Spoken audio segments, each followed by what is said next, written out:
ছোট বন্ধুরা, আজকের তোমাদের যে গল্পটা বলবো সেটা সত্যজিৎ রায়ের লেখা সুজন হরবোলা এই বইটা থেকে নেয়া। গল্পটার নাম কানাইয়ের কথা।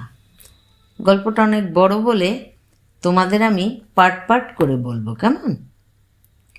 তো আজকে প্রথম পর্ব। নসু কবিরাজ বলরামের নাড়ি টিপে প্রায় 5 মিনিট ধরে বসে আছে। পাশে দাঁড়িয়ে আছে বলরামের 17 বছরের ছেলে কানাই।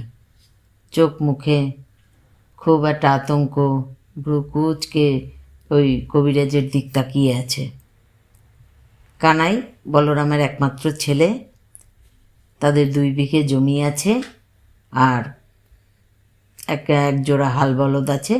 বাপ বেটা মিলে চাষাবাদ করে যা জোটে তাই খায়।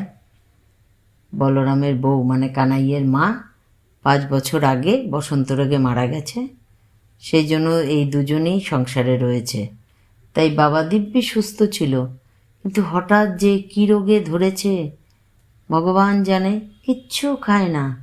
আজ 10 দিন হয় বাবা কিচ্ছু খায় না। আর না খেয়ে খেয়ে শরীর পুরো একদম পাকাটির মতো হয়ে গেছে। চোখগুলো কোটরে ঢুকে গেছে, সারা শরীর ফ্যাকাশে হয়ে গেছে। তো সেই জন্য ও এই কবিরাজকে ডেকে নিয়ে এসেছে। এই কবিরাজের খুব নাম ডাক। এই কবিরাজ যাকে বলে দেয় যে এর কোনো আশা নেই, তাকে কিন্তু আর বাঁচানো যায় না। আর এই কবিরাজ যে ওষুধ দেয় না, সে একেবারে অব্যর্থ, মানে একেবারে খেয়ে চাঙ্গা হবেই। হঠাৎ কবিরাজ মশাই বলে উঠল, চাঁদনি চাঁদনি। তা কানাই তো অবাক হয়ে মানে তার মুখের দিক তাকিয়ে রয়েছে। মানে চাঁদনি কি? বলে চাঁদনি একটা গাছের পাতা, সেই পাতার রস খাওয়াতে হবে। বলছে এটা দেখতে হচ্ছে গোলাপি বেগনি রঙের সরু সরু পাতা আর হলুদ রঙের ছোট ছোট ফুল, আর গন্ধ পারিজাতের, স্বর্গের পারিজাতের গন্ধ নাকি দারুণ। যদিও কেউ কোনো দিন সেটা শুকতে পায়নি, কিন্তু সবাই জানে যে স্বর্গের পারিজাতের গন্ধ হচ্ছে অসাধারণ। সেই পারিজাতের গন্ধকেও নাকি হার মানায় এই চাঁদনির এত সুন্দর গন্ধ। আর এটার তো বাংলা বলে চাঁদনি, সংস্কৃতে বলে চন্দ্রায়নী। আর যে রোগটা হয়েছে সেই রোগটার নাম হচ্ছে শুকনাই, মানে না খেয়ে শুকোতে শুকোতে মারা যায়, তাই নাম শুকনাই। তো বলছে এই চাঁদনি পাতার রস খেলে তোমার বাবা ভালো হয়ে যাবে। তবে এটা 20 দিন পর্যন্ত, এই রোগ হলে 20 দিন পর্যন্ত বাঁচে। অলরেডি এর 10 দিন হয়ে গেছে। তো আর 10 দিন হাতে আছে। তো বলল, কবিরাজ বলল, চাঁদনি পাতা তো তুমি যেখানে সেখানে পাবে না বাপু। এটা একমাত্র পাওয়া যায় বাদ্রার জঙ্গলে। সেই বাদ্রার জঙ্গল তো অনেক দূর, প্রায় 3 মাইল দূর। তুমি যেতে পারবে? বলল, কেন পারবো না? বাবার জন্য আমি সব কিছু করতে পারবো। আমি হাঁটতে খুব পারি, কিন্তু দেখো খুব সাবধান, বা ওই অনেক দূরে, তারপরে ওই জঙ্গলে কেউ সচরাচর যায় না। তখন বলল, কিন্তু আমি গাছটা চিনব কি করে? তখনও আবার বলে দিল যে একদম বেগনি রঙের সরু সরু পাতা আর হলুদ রঙের ফুল আর সুগন্ধ আছে। তুমি ওই বাদ্রার বনে ঢুকে সোজা যাবে, যাওয়ার পরে একটা মহাকালের মন্দির পড়বে। সেই মন্দিরের উত্তরে 20 পা হেঁটে যাওয়ার পরে তুমি এই চাঁদনি গাছ পাবে। তখন বলল, ঠিক আছে, আমি কালকের সকালেই রওনা দেব। বলে ও তো কালকের সকালেই একদম চিড়ে মুড়ি, তারপরে একটু গুড়, সে একটা পোটলা করে বেঁধে কাঁধে নিয়ে যে যাব আসবো পথে খাওয়ার জন্য বেঁধে নিয়েছে। আর তাদের প্রতিবেশী ছিল গণেশ খুড়ো, তাকে বলে যাব যে আমার বাবাকে যেন দেখে। খাওয়া দাওয়ার তো কোনো ব্যাপার নেই, কারণ ও তো কিছু খায়ই না, জাস্ট একটু নজর রাখা বলে তো বেরিয়ে গেছে। বেরিয়ে যাচ্ছে যাচ্ছে, এবার তো রাস্তা চেনে না, একে জিজ্ঞাসা করে তাকে জিজ্ঞাসা করে, ভাই বাদরার জঙ্গল কোন দিকে, বনটা কোন দিকে জানো? সবাই দেখিয়ে দেয় আর বলে বাদরার বনে যাবে কেন গো? মানে আতঙ্কর চোখ দেখে কানাই বুঝেছে যে বাদরার বনটা খুব একটা সুবিধের জায়গা না, কিন্তু ওকে তো যেতেই হবে, বাবার জন্য ও জীবন দিতেও রাজি। তো যেতে যেতে যেতে যেতে দেখে অনেক দূরে একটা বড় মাঠ, মাঠের পরে মনে হচ্ছে অনেক গভীর একটা জঙ্গল। তা দেখছে মাঠ থেকে একজন চাষি চাষ করে ফিরছে।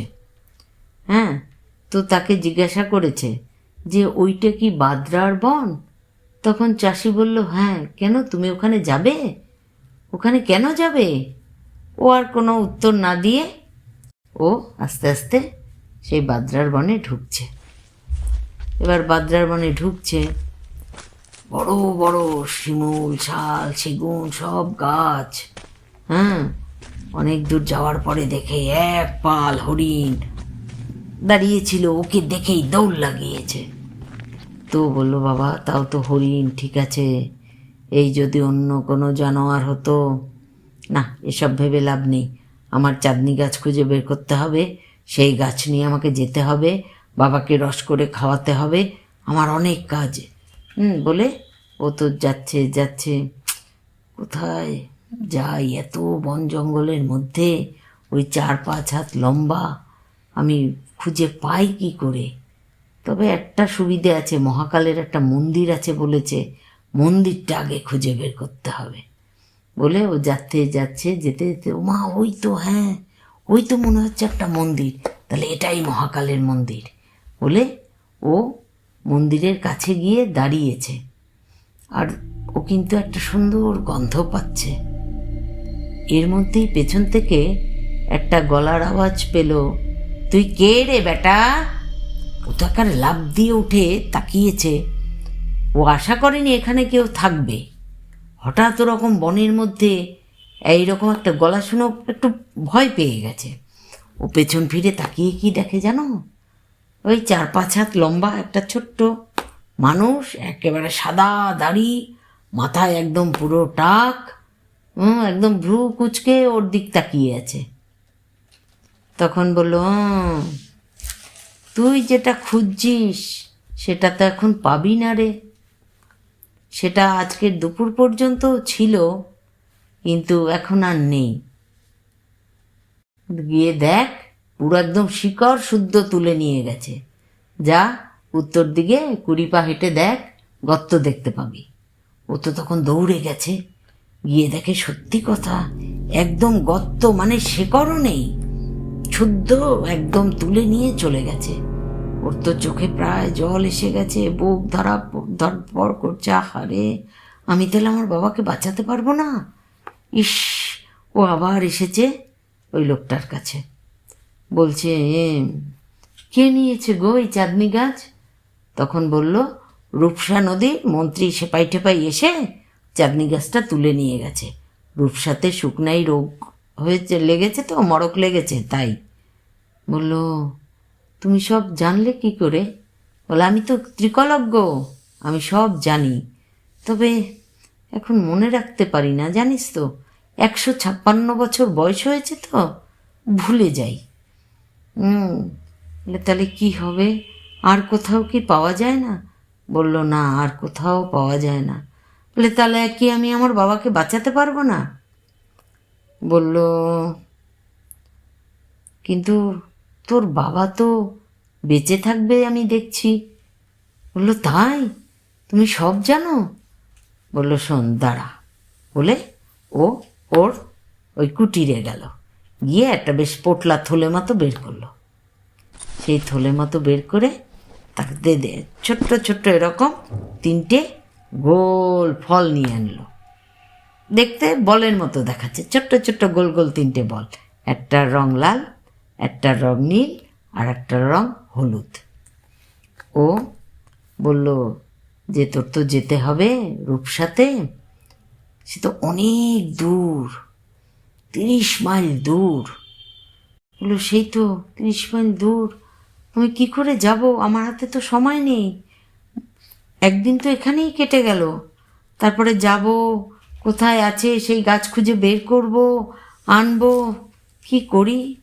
বলে এই নে, লাল ফলটা দিল ওর হাতে, দিয়ে বলল এই ফলটা খেলে না তুই হরিণ কি দৌড়োয় তার 3 গুণ জোরে তুই দৌড়োতে পারবি। তুই 1 মাইল রাস্তা তুই 3 মিনিটে চলে যেতে পারবি। তাহলে বুঝতে পারছিস তো 1.5 ঘন্টার মধ্যে তুই রূপসায় পৌঁছে যেতে পারবি। হ্যাঁ, তবে লোকটা চারিদিক তাকিয়ে বলল, দেখ আজকে তো গিয়ে কোনো কাজ হবে না, আজকে তো রাত হয়ে গেছে, তুই বরঞ্চ কালকে সকালবেলা, একদম সকালবেলা চলে যাবি, সারাদিন অনেক কাজ করতে পারবি, সেটাই ভালো। তখন ও ভাবলো হ্যাঁ সেটাই ভালো। আর এই নে, এই 2টো ফলও তোকে দিলাম। বলছে তো এই ফল দিয়ে কী হবে? বলে এই তো আবার আমার মাথা থেকে ফসকে গেছে, আমার কিচ্ছু মনে নেই, যখন মনে পড়বে আমি তখন তোকে বলবো। আর এখন আমরা সব করে খাওয়া দাওয়া করে ঘুমোই।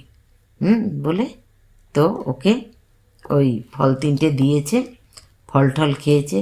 তখন আবার কানাইয়ের মনে হলো, কিন্তু এই ফল যে মনে পড়লে তুমি বলবে, আমাকে পাবে কোথায়, আমি তো চলে যাব।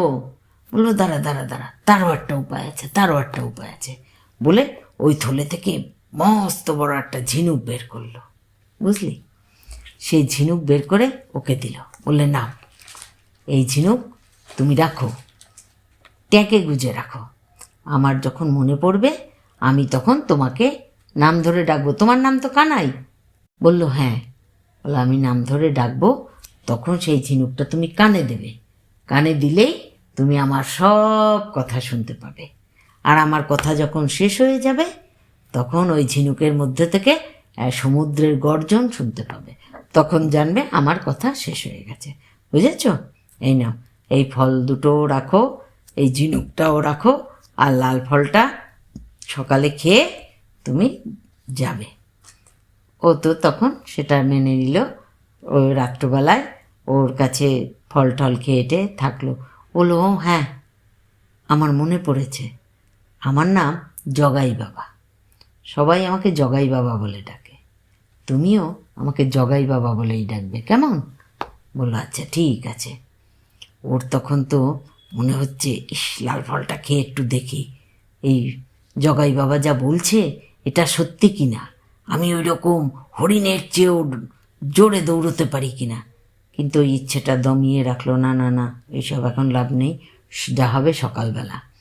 ভোরবেলা উঠেছে, উঠে ওই ফলটা খেয়েছে, খেয়ে তো ও দৌড়ানো শুরু করেছে।